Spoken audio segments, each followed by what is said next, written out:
Committee of the whole meeting for June 2nd, 2015. I call this meeting to order and ask the clerk please call the roll. Trustee Ahrens, absent. Gammerer. Here. Carbonaro. Here. Haney. Yes. Hopkins. Here. Ranky. Here. President Wallace. Here. First item we have on our agenda this evening on the Committee of the whole meeting is under the Planning and Zoning Committee. Chairman Ranky. Thank you, Mr. President. We have 3 items on planning and zoning tonight. First is case number 15-09, Daniela, special use for liquor and outdoor seating for a video gaming establishment. Thank you, Trustee Ranky. We have with us the petitioner, Peter Zykowski, and he is proposing a video gaming establishment and asking for a special use for the serving of liquor at the location of 300 Bartlett Avenue, which used to be the old station cleaners business. Mr. Zykowski is desires to get the special use for the liquor so that he can obtain his video gaming license for the state. He has the floor plan shows internal games of 5 and some internal seating areas. He also would like a special use for an outdoor fenced-in seating area for during nice weather, and it's shown here in the diagram to have an outdoor seating area. He intends on, in nice weather, moving the tables inside, outside for patrons that want to come to that location. The special use for the liquor is required under the village ordinance. Currently, the village has approved video gamings in 3 gaming establishments. The station cleaners, as you know, has been there for quite a while. In the Cartland building, there would be 5 games inside and 4 seats, and the total number of for 9 seats with 1 employee. Therefore, his requirement for parking is only 36 parking spaces in the Cartland building. There are also 5 parking spaces, as you can see, right outside the building. His hours of operation for the establishment would be Sunday to Thursday from 9 to midnight, and Friday and Saturday from 9 to 2 a.m. Those hours meet the restrictions of the Class A liquor license if he is approved. Mr. Zykowski, as you see, is here, and if there's any questions, I'll try to answer them, or he's also here to answer questions. Are there any questions from the board? So they're going to stay open until 2 o'clock on Fridays and Saturdays? That's his intent. How many others? Can you come to the microphone? Sorry. Friday and Saturdays till 2 a.m. How many other establishments are open till 2 a.m.? You know, I'm never up that late, but At least I can count them. I believe all 3 are open those. well, Paula says we have 12 liquor licenses that allow you to stay open that late, whether they stay open. I'm going to say I think Brock's Cadillac Ranch is open. The mayor's telling me 4. Oh, Brock's is 4 a.m. Oh, 4 a.m., sorry. And Cadillac Ranch is So is 3 a.m. Cadillac Ranch is 3 a.m. That's right. Bannerman's is Bannerman's. 2, Friday, Saturday. And McMay's has a license to be open that late. the one down by the Starbucks has the license to be open till 2 a.m. Will the outdoor seating area be open at 2 a.m.? Probably not. Probably 10 o'clock we'll close the outdoor seating area. What kind of communication has been had with the medical clinic next to them? What was it? What kind of communication have you had with talking with the medical clinic next to you as far as letting them know you're coming in and asking what they think of you coming right next to them like that? The owners talked to him and he said it was okay. The owners talked to the medical clinic? Yes. Right. But you don't know anything? Building. I have not talked with You haven't talked to anybody from the owner said doctor? he has. You haven't talked to any of the doctors and right next to you? So they really don't know much about what's happening? No. I see. So I certainly would like to see more informed, their tenants, they may not own the building, but I certainly think they need to be aware of what's coming in right next to them and how it's going to affect their practice and the people that are going to be coming in and out of the facility.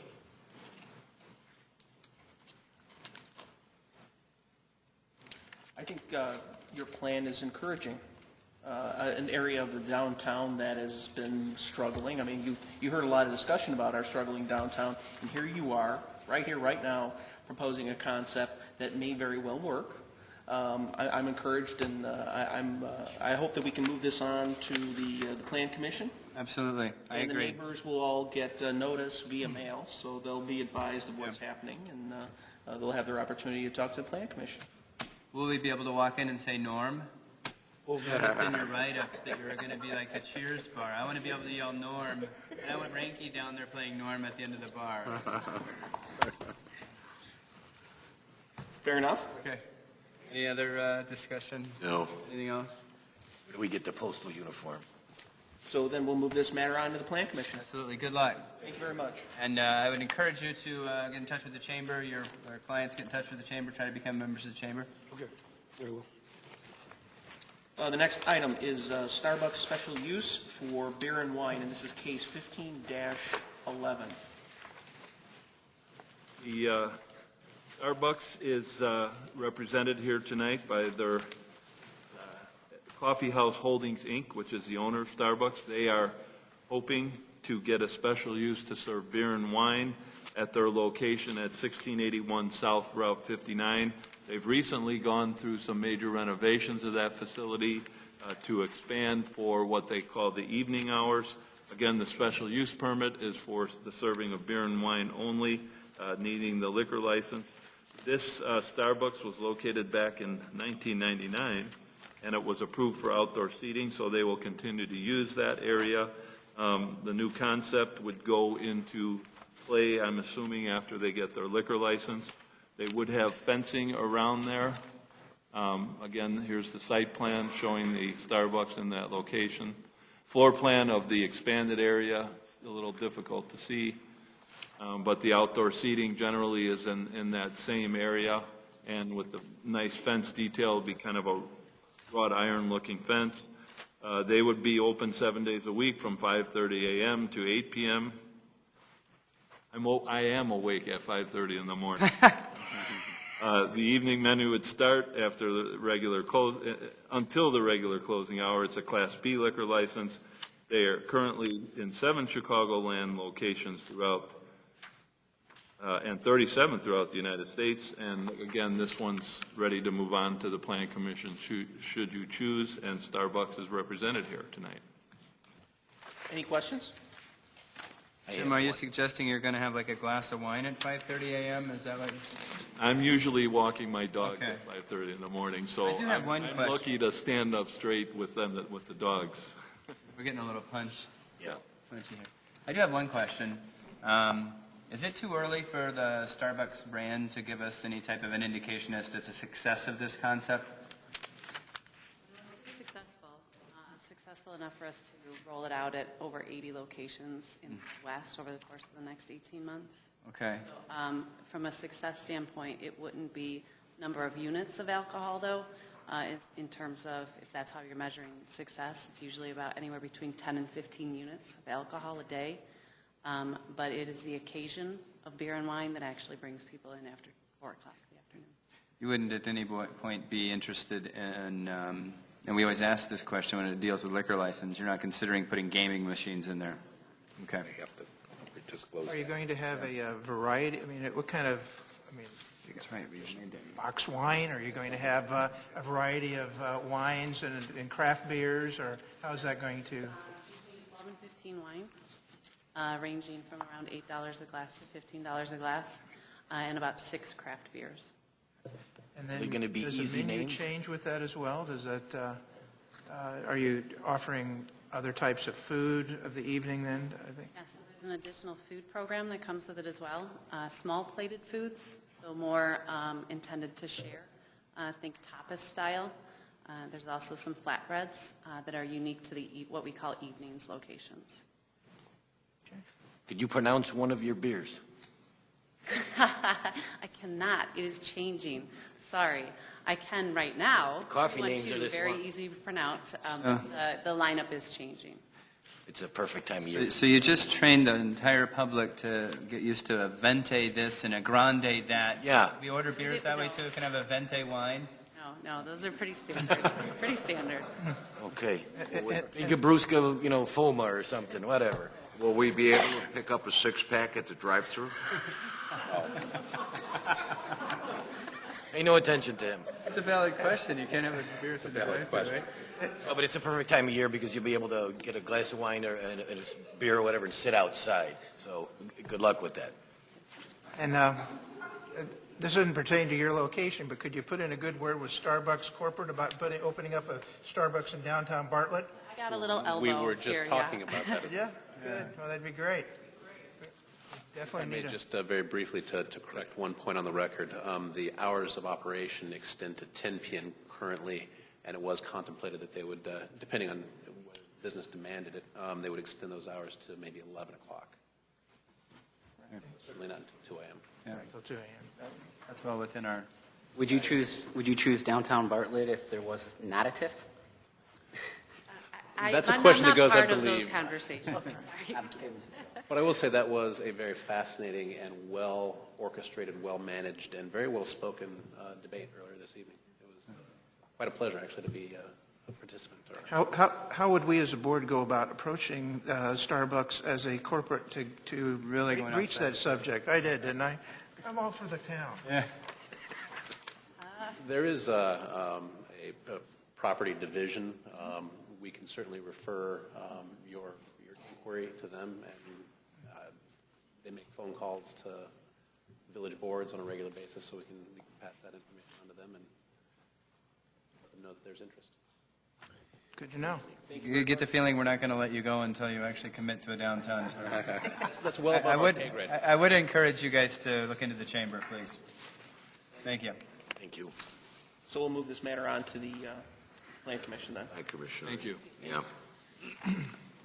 All right, the third item is the marketing plan.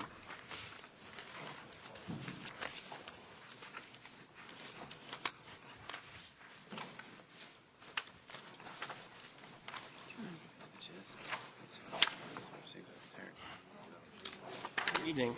The village board had requested that staff develop a marketing plan to set out the village's overall marketing strategy. The plan before you pulls together our various marketing goals and ongoing efforts into one document. It is divided into four main areas: technology, partnerships and outreach, tangible marketing products, and visibility. Each activity is then attributed to commercial, industrial, or residential focus. The plan is in 2 years in scope to mirror the timeframes of the EDC recommendations and the strategic plan. And we're looking for the board's direction to move this plan to the EDC for review and implementation. So when this plan is brought before the EDC, is it then your intent to sort of flesh things out? Because as presented, it's more of a, it's not really a plan as presented, and that's not a criticism, but it's an observation. I don't think it's really a plan. It's more of a to-do list, and there's a lot of details in there that I'd like to see, our target audiences and things like that. Yes, we thought the EDC was the appropriate place for that discussion. Okay, and is Spartan Marketing also going to be included in the EDC discussions, or are they kind of done? We did include their recommendations in that to-do list, so they are Actually there, Oh, actually there. personnel, if they'd be willing to come back. Certainly ask them. I think that'd be great. Is that the outfit from the ECC? Right. Okay. And Paul, even though I'm very happy that I was able to suggest that we utilize Beacon Academy, and I see that we've pretty much said that they've completed the project, but I was just wondering if there might be some way to kind of revisit that with them. I mean, I was pleased with it. I just wish they might have held up cue cards directly in front of our village president so he could have read the cue cards straight ahead instead of turning his head down every time. I need the look at it. Obama administration. Yeah. So I just thought maybe that could have been refined a little bit, so, because it was, I thought that could We be actually done a little had differently. two projects with Beacon Academy. They did a series of interviews with longtime residents talking about an artifact that they donated to the museum that we're using in the upcoming exhibit for our 125th anniversary. But we can certainly throw our hat into the ring. Yeah, I am kind of serious about it. I think it was a little distracting with the mayor not looking straight ahead. It in that was video. very distracting. Yeah. Yeah, and we went back to see if there was an opportunity to review different parts of that, but their class was over. So that's just a function of timing with them. But you're right, they did a pretty good job. He did a pretty good job. I just thought, like I said, really, if they would have had something straight ahead for him to have read, that would have made it a lot easier. It would have looked a lot better. Yeah, I just We'll continue to work with them, I think. Yeah. Well, anyway. I also noticed that in this matrix that you have here, beginning on page 2 and extending to page 5, the dots, so to speak, I noticed that industrial uses don't seem to be the target of a lot of our efforts. And while I understand that industrial development is tricky, I would encourage the EDC to also consider broadening our marketing efforts to include industrial-type uses. Nobody wants to see a radioactive treatment plant in town, but certainly if we can get a well-run industrial business in here employing people and paying property taxes, which are exorbitantly high, then I think that'd be a good result for us. Do that. Like a windmill farm? I've also noticed it's ongoing, the use of social media. I've noticed that the village does not tweet too much, and to stay relevant, you need to tweet 6 to 15 times a day, and we tweet on average once a month. So we don't fully utilize that. So. We have different departments that tweet. Okay. But you're right, we certainly could make an effort to tweet far more often. Okay.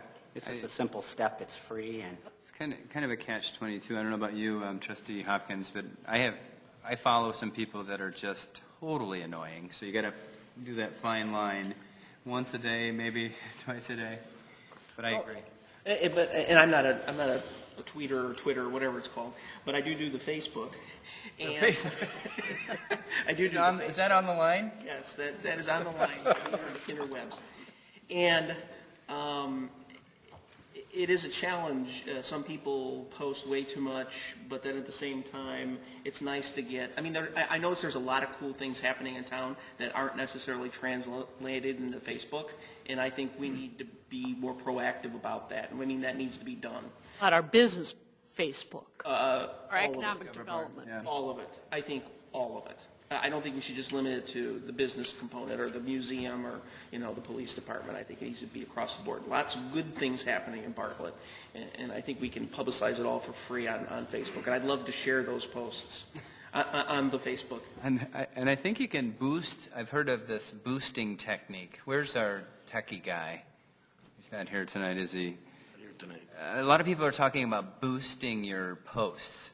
And if you have a certain amount of likes, you can boost your post so it shoots it out or something. I don't know the exact details, but I don't know, a lot of- but we'll certainly look Yeah. into it. And one of the things that Trustee Kammer had initiated in the beginning was to have broad e-blasts. And we've been pretty consistent with that. And while it isn't a big group, I can tell you it is growing by leaps and bounds. I think people like that because they're able to pick a particular subject, so they're not always getting hit by it, but they get hit by the e-blasts that they're most interested in, and that's worked out pretty well. Yeah. I do have one last comment on this. It might kind of wreck the apple cart a little bit. The first line that you have on the explanation here is vision of local community.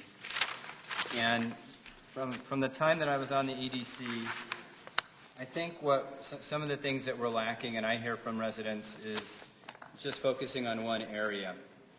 I think we need to have a different vision for 59, a different vision for downtown, a different vision, because they're different environments, right?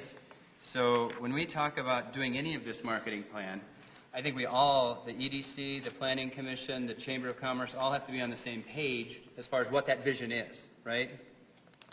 So we've got a, like Trustee Ranke said, we've got a great list of, I mean, this is a well thought out, I mean, it's way too many things for my brain to think about. But I think before we even start picking and choosing what areas would be the lowest hanging fruit, it would be good to have all of these departments, the EDC's description of what their vision is for 59 corridor and moving on, and the Planning Commission, what is in the back of their mind as far as what they can foresee future developments being. And we have to incorporate some of this with this Bartlett and 59 area, right? We're going to have to think about that. And so of all these, if we can get a vision from all these, and then we come up with a blended vision and everybody's rowing the same direction, I think that would be most beneficial to implement some of these ideas. I think in particular to have a separate vision for downtown would be critical, because if you asked any 4 people in the audience tonight, they would tell you what they thought downtown Bartlett should be, and they would all be different. So being able to have a vision of downtown that everyone's on board for, I think would be critical. Good idea. And each location. So we replace the verbiage with just specifically downtown. We say, okay, here's the vision for downtown area. It's different. Here's the vision for the 59 corridor. It's different. Mm-hmm. We have to implement all of these different areas. I would like to see that. And I think public input's vital to this, and obviously, logistically, it's a challenge to perhaps get that, but we've got all these facilities. We have the Facebook and Twitter and all these other things, other ways that we can solicit comments from people. I know that I get more posts on Facebook. Like my Facebook, I get a number of great posts about the TIF, whereas people don't send me the emails necessarily about it. So, but it's different target audiences. Different types of people use Facebook than they use Twitter, than they use emails. So I wouldn't discount using a multi-platform type of approach. Ooh, hoity-toity. To try to reach out to people and get people to submit their input. Good. We can do that. Okay. Okay, well, thank you. Mr. President, that's all we have for planning and zoning. Thank you, Chairman Ranke. Next item and final item under the Committee of the Whole meeting is for the Finance Committee, Chairman Daney. Yes. Thank you, Mr. President. This is, I'm going to ask Paula to give staff background on this, if you'd be so kind. During our budget review, the village board asked for additional information about how we use the different councils of government, the DuPage Mayor and Managers and the Northwest Municipal Conference specifically. We have not renewed those memberships for each of those bodies, pending your discussion. The list that you have in the memo shows the participation of the village in utilizing the different services provided by those COGs, and also where they are jointly working together to provide services like the Suburban Purchasing Cooperative. That's something that both those groups work together to provide, and we certainly take great advantage of that. It also includes the different committees that we participate on. Both staff and elected officials participate on transportation committees with DuPage mayor and managers, different work groups, and we pursue, one of the big things that we do with these COGs is pursue funding for road improvements and bike paths and various grants. I also included information about the Illinois Municipal League, because while both groups do lobbying, we also benefit from the lobbying efforts of the IML. So that is also included. And finally, there's some information on Cullen and Associates on how we use them in further detail. Well, as I'm looking at this, under the DuPage mayors and managers, This may come back to Dan as well, but this whole DuPage River Salt Creek Work Group, and we just talked about how we're going to save all this money with this particular thing. Does that entail that we need to be a member of that particular organization to be involved with what you're doing in Public Works, Dan? Yeah, it's kind of a subgroup. The DuPage River Salt Creek Work Group is a separate group underneath DuPage Mayors and Managers. So there's a separate fee for that one. But that, you're right. I mean, we're going to save over $1 million being a part of that group with the special conditions that they were able to negotiate with the EPA. So by not being involved with DuPage Mayor and Managers, we wouldn't be excluded from participating in what you're talking about, or would we? I'd have to look at that. I don't know for sure. Because as I see it, if that would be a case, that would be something that would certainly give heavy weight to being involved with the DuPage Mayors and Managers Association at the very least. And one of the things that, as Paula just indicated, we get periodically when we're able to qualify road money from both DuPage and Northwest. Our thought is, as we talked during the budget, that funding for some level of 59 and West Bartlett Road would be something we would like to pursue with Northwest. And certainly you saw the email I sent out last Friday. We have secured FAU designation for 2 of our roads. And so in the future, it'll probably be 3, 4, maybe 5 years when those roads need upgrading.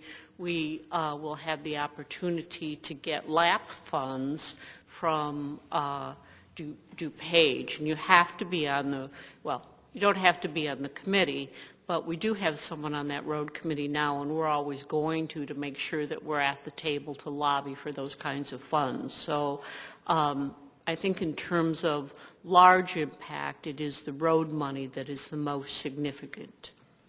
And we receive you potentially could receive most of that through DuPage Mayors and Managers. Is that what you're saying? We have historically gotten most of our road money through mayors and managers. We did get a piece of the Oak Street from Northwest several years ago, but I think it's simply because there seems to be more roads and more opportunities in DuPage. Part of the reason why I asked about this, one is obviously the cost.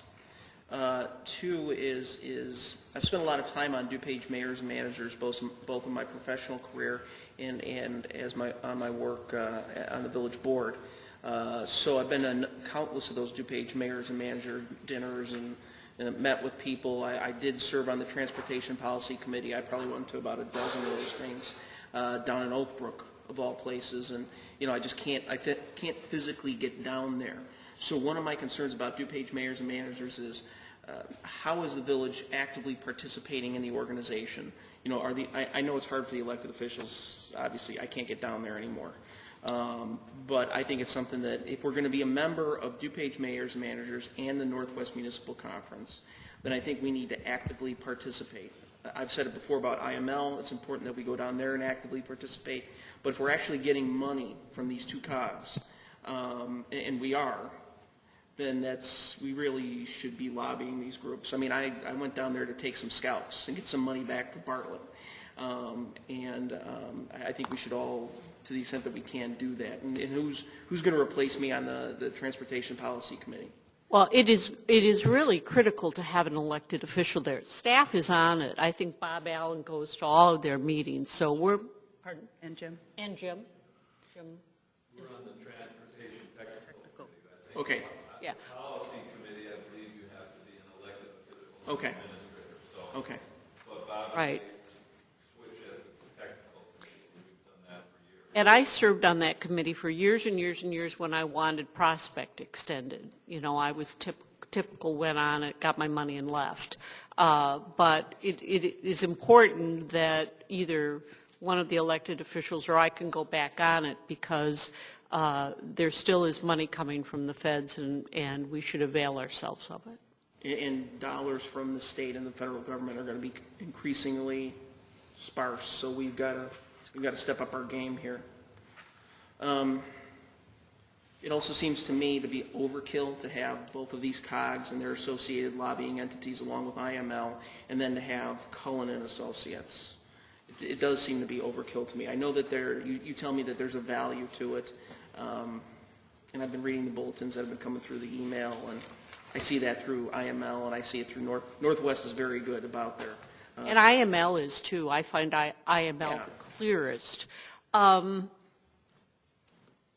and there were many years during these budgets that I argued to cut Cullen, and the board chose not to.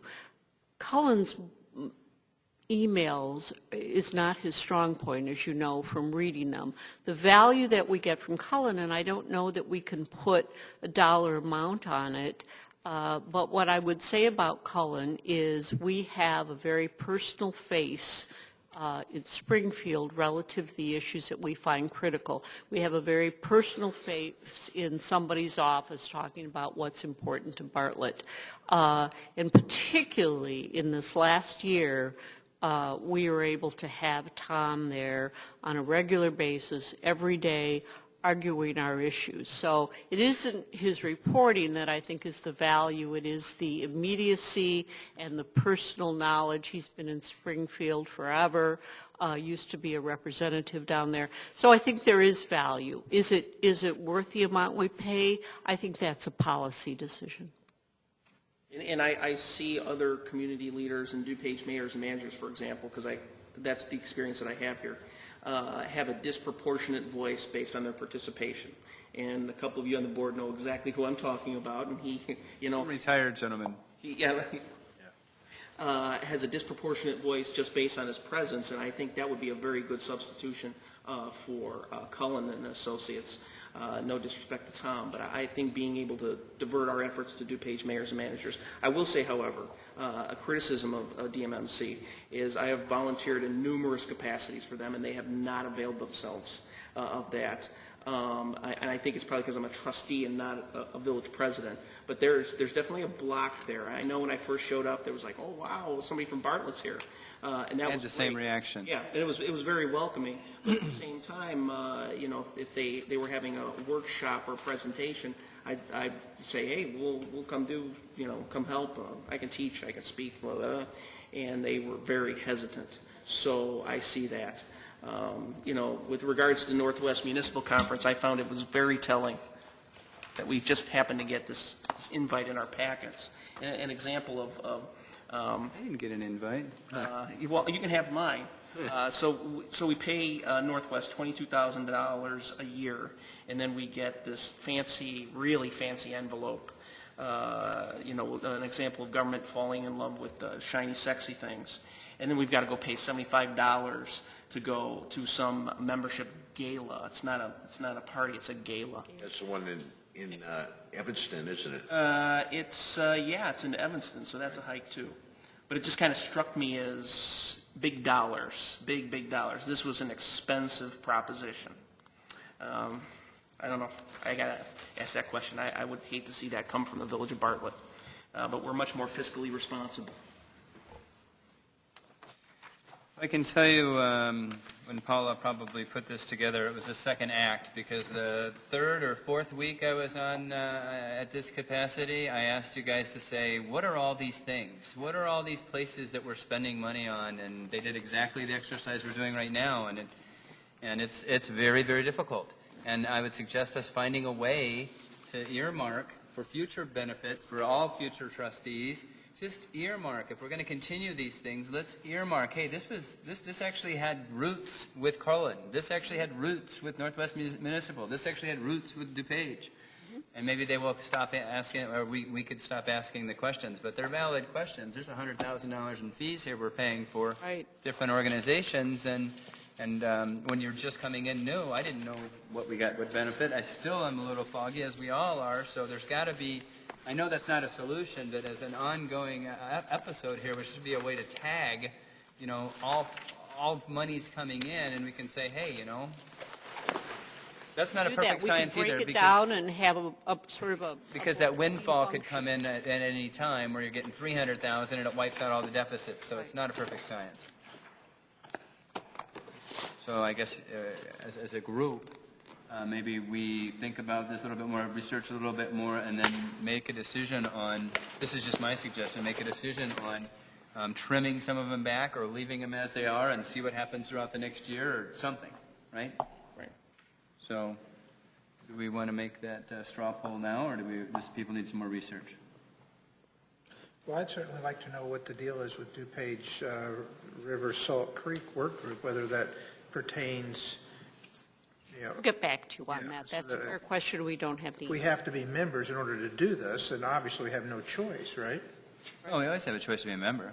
Huh? We always have a choice to be a member, but you're not a member of the Salt Creek thing if you're not a member of DuPage, right? Well, that's right. Yeah. Oh, that's a good question, yeah. Good question. I Yeah. don't know the That's answer. what I'm saying. And do Why we- don't we get, I'm sorry, go ahead. No, go ahead. I was going to say, we'll certainly get back to you with that answer promptly. And do we get our EAP from Northwest? Yes, we do. Really? Always have. And obviously, we wouldn't have access to the EAP. And we need to have that benefit. I'm sorry. Does DuPage mayors and managers have an EAP program available? I don't think they do. We can double check on that. I'm not aware of it.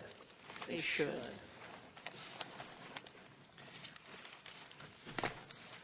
And we have to have that. So let us find out about DuPage. Okay, and so then we'll resume this at the next committee then. Is that the game plan? I'm good with that, Ray? Sounds good. Okay. What all you have for us tonight, Chairman? That's all, I'm sorry. All right. Yeah, that's, That is it for this committee of the whole meeting. I understand a motion to adjourn. So moved. Second.